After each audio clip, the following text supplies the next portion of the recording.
Welcome back, everyone. Today, we're going to return to the city of Minneapolis and look at what's going on there because there are many protests against ICE.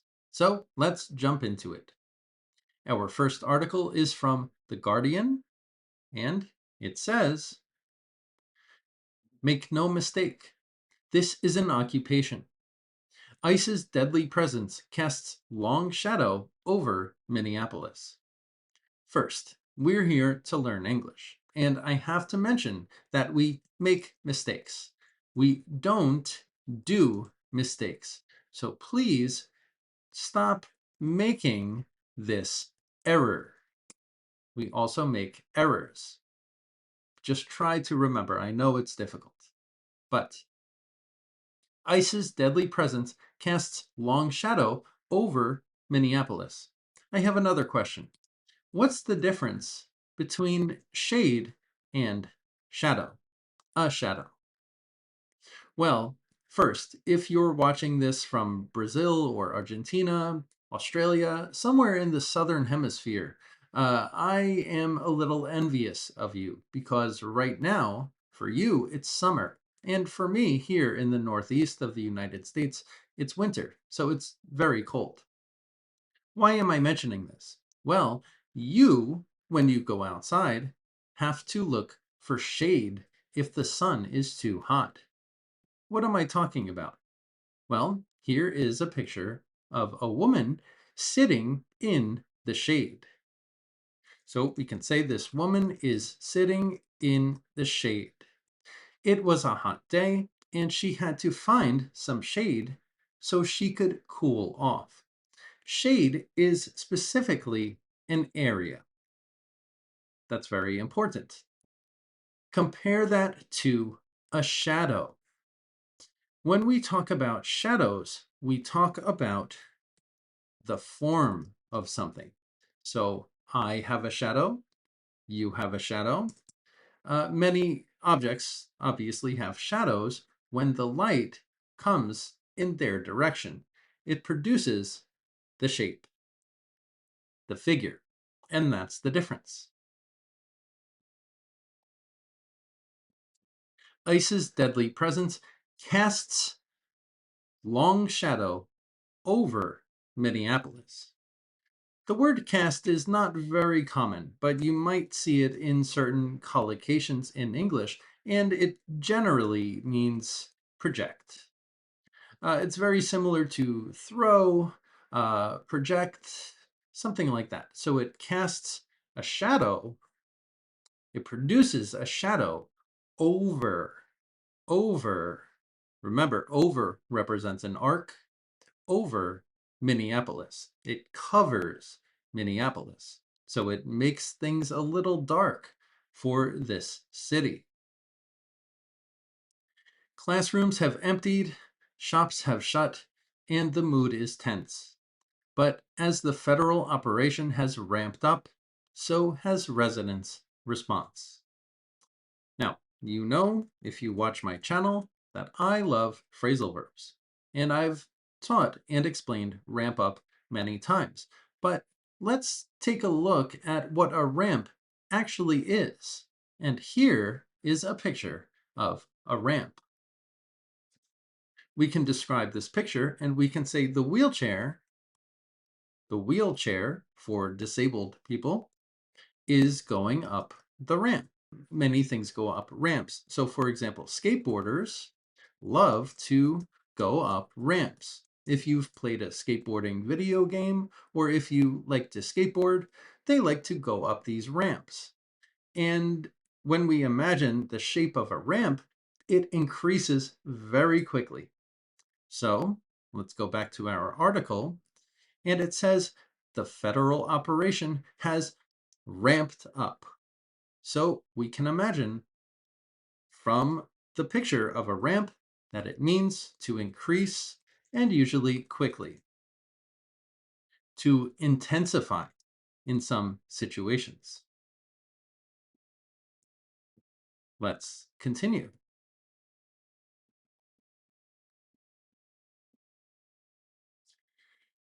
At 6:15 a.m., Jack Kovarik revs up their SUV and snakes through the iced over streets of South Minneapolis, eyes scanning for federal immigration agents. First, we have the verb rev up. This is a very difficult one to understand, but I have a video for you which describes rev up. Now, sorry this video is so dark, but let's play it and you can see rev up. The foot is in the car pressing on the accelerator, making a noise. The engine produces the noise. So he's or she is warming up the engine of the car. So let's take a look again.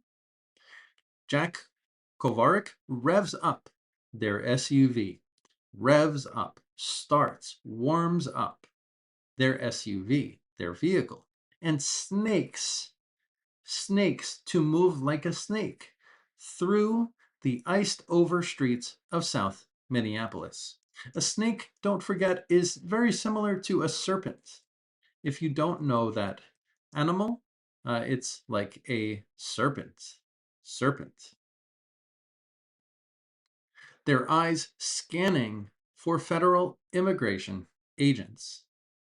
Now, you might be asking why Jack Kovarik, maybe one person, revs up their SUV. Why their? Their usually represents more than one person in normal English.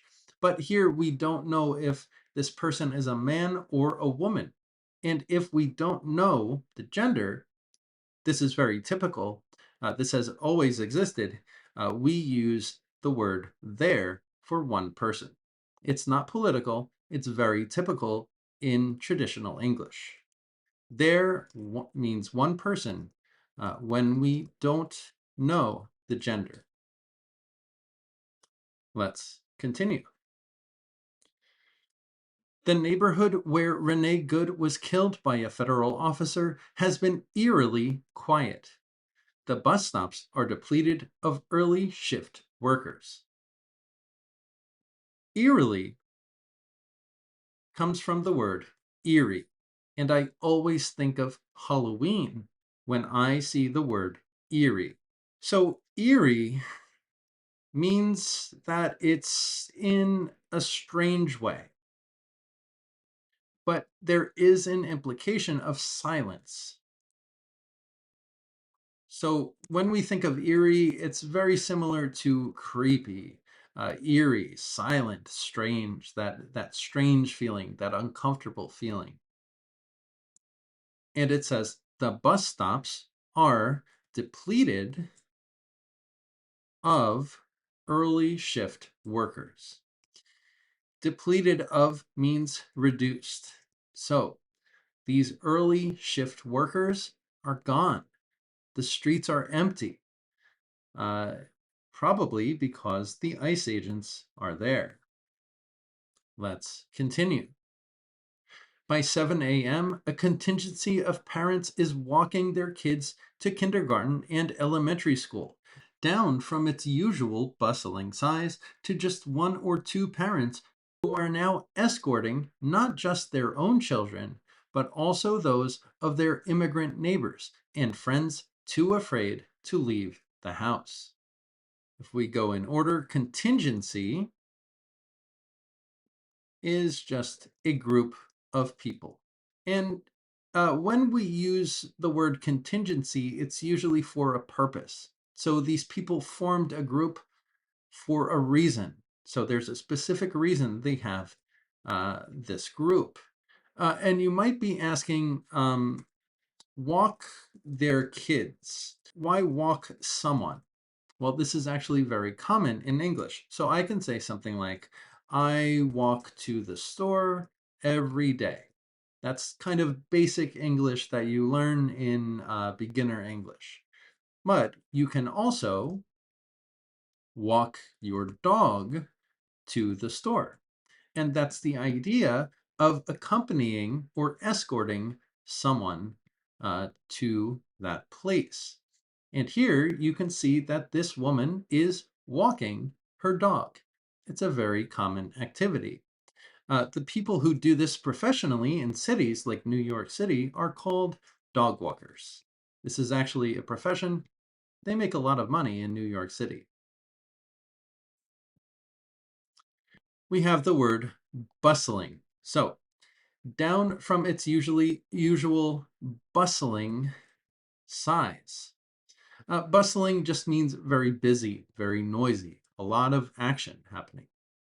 Down from its usual bustling size to just one or two parents who are walking their children to school and others.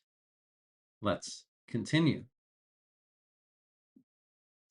As the sun rises, there are volunteers on nearly every corner of the neighborhood, clutching bright orange whistles. They blow them all in unison when they spot what looks like an immigration and customs enforcement vehicle.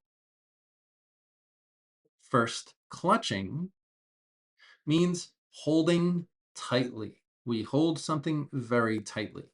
So they're clutching their whistles. Let me show you a picture of a whistle so you understand.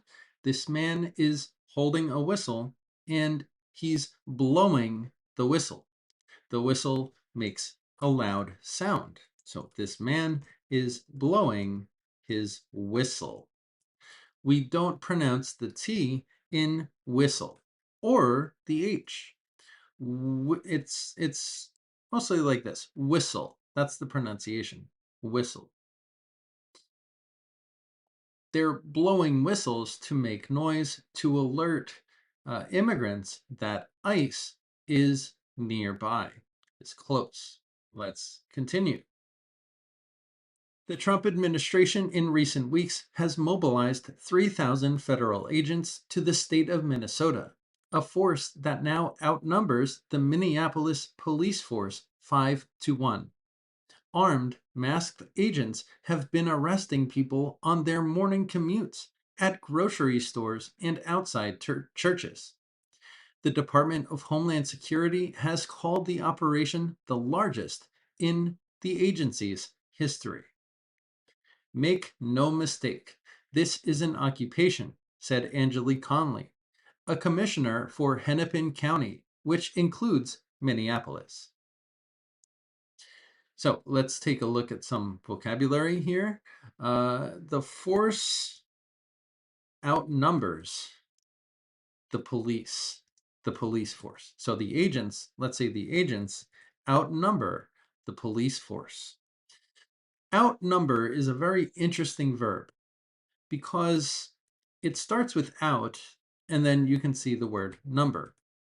This is a very common pattern in English. I'll show you some other verbs in just a second, but outnumber means to be more than.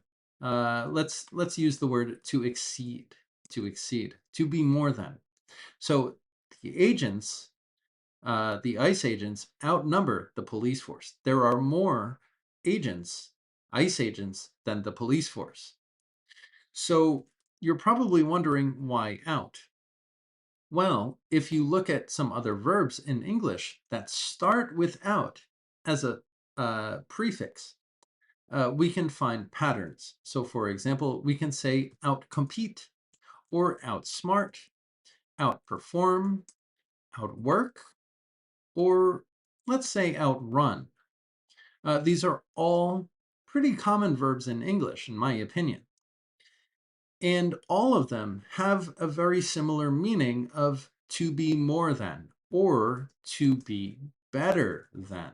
So let's imagine you and someone else are playing chess. Well, chess requires a lot of thinking, and the objective is to outsmart the other person. You have to outsmart your opponent when you play chess.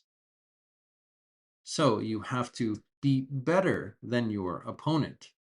Outperform someone else. You have to be better than that person by performing. The same with outwork.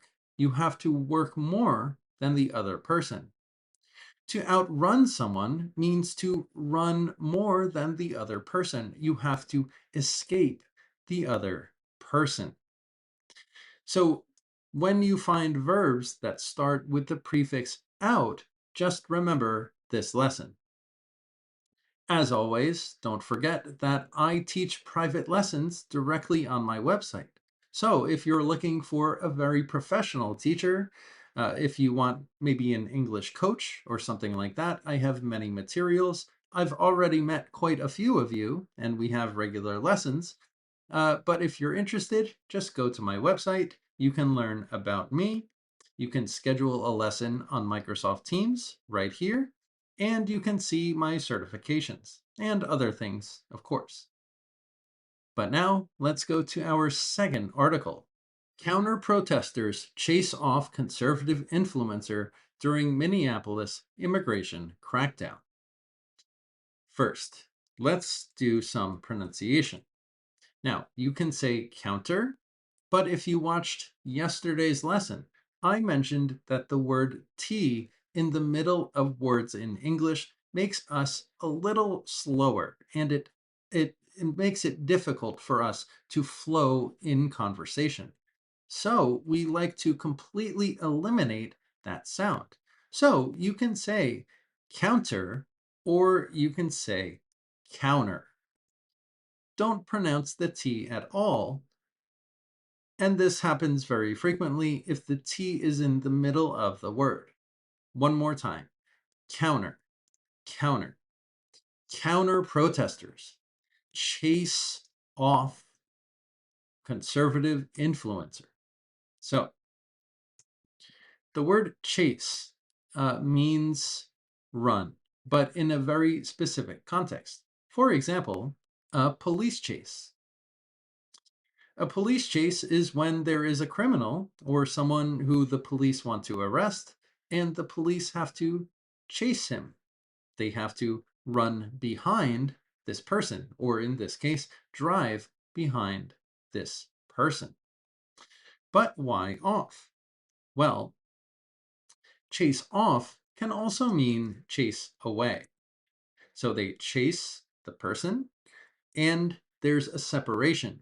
Remember, off means separation in a lot of phrasal verbs. And away means far, far away. So they chase away the conservative influencer to a place they can't see him. So they want that influencer out. During this immigration crackdown, hundreds of counter-protesters drowned out a far-right activist's attempt to hold a small rally in support of the Trump administration's latest immigration crackdown in Minneapolis on Saturday, as the governor's office announced that National Guard troops were mobilized and ready to assist law enforcement, though not yet deploying to city streets. First, we have a phrasal verb, drown out. Now, this phrasal verb is extremely difficult just from the context, so I'll just tell you. And it means make a sound impossible to hear.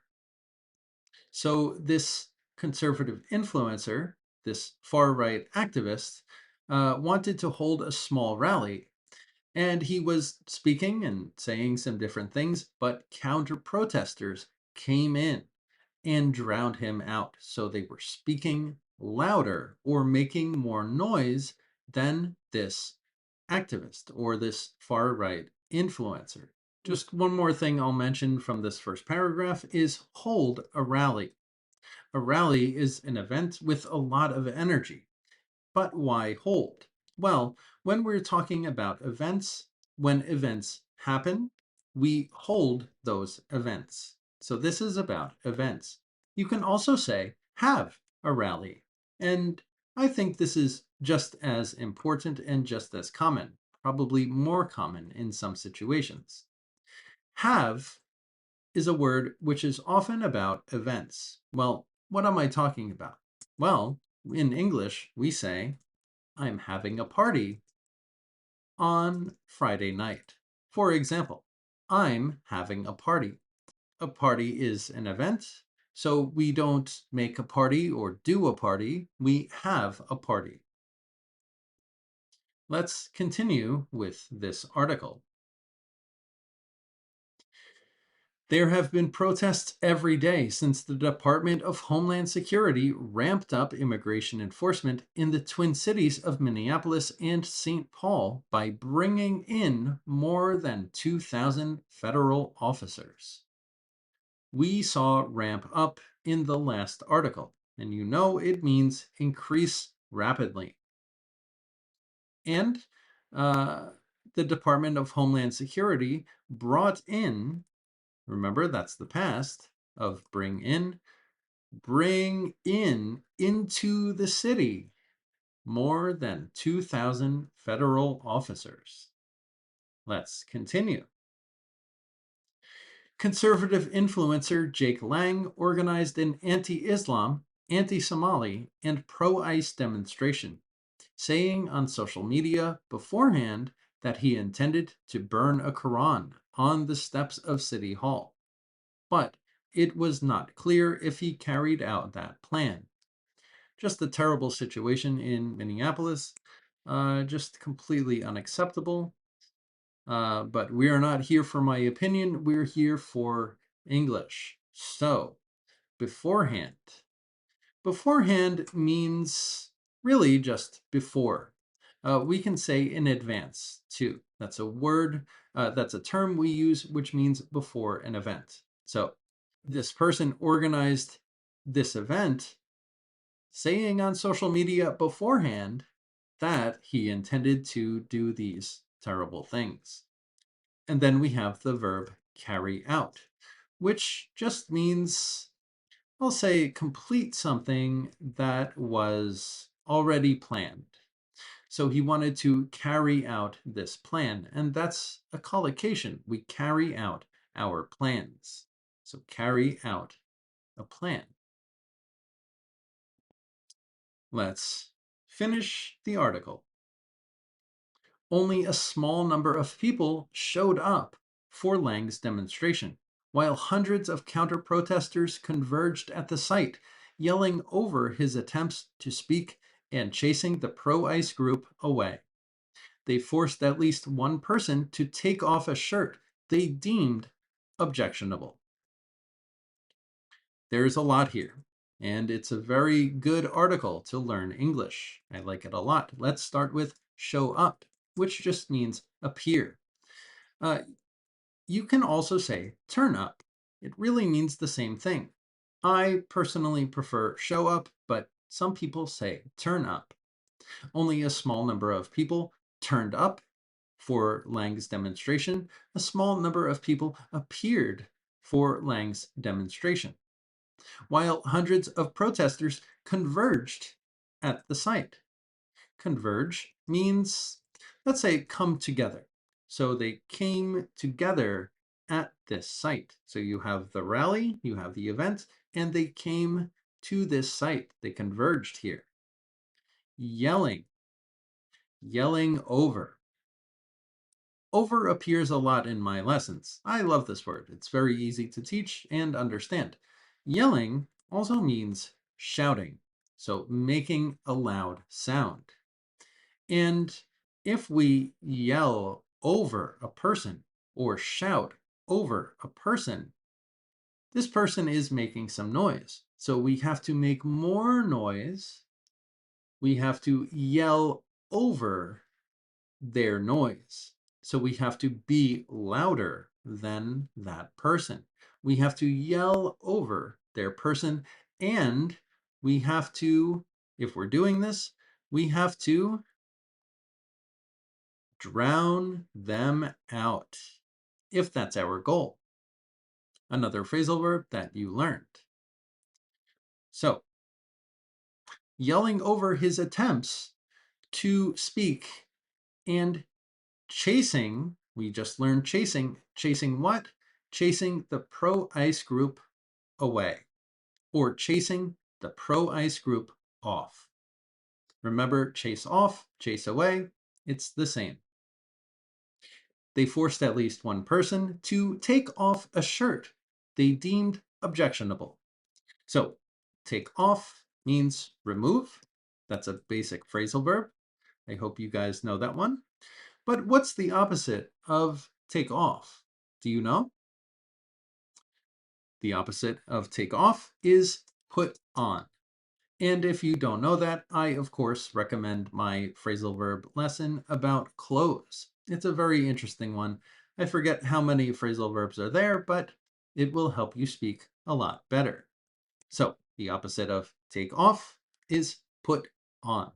Take off your hat, put on your hat. And then we have two words at the end, which are probably not so easy to understand. And the first is deem. It's not a very common word. It's a bit formal, usually for news articles like this one. And I'll say it means think about something in a specific way. So this is a collocation. Deem objectionable.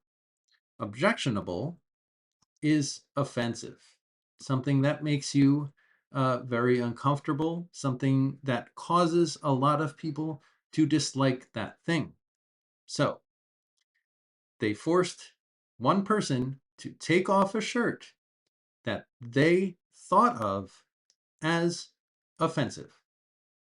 They didn't like the shirt. They said, take it off. Or maybe they pulled it off. I'm not sure.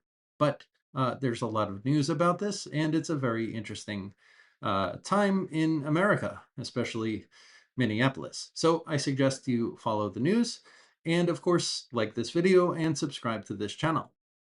As always, I hope you learned a lot and enjoyed the video, and I'll see you in the next lesson.